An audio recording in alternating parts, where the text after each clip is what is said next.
Сбиться с пути, помоги мне верно к цели идти.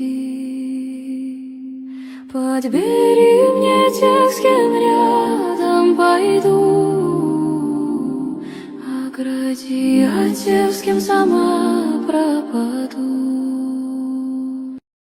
Помнить выражение Клайва Льюиса, мне оно очень нравится.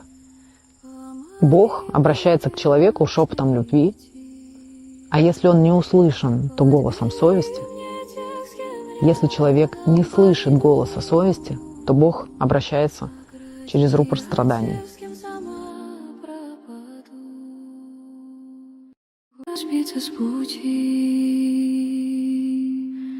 помоги мне верно к цели идти. Подбери мне тех, с кем рядом пойду, огради от тех, с кем сама пропаду.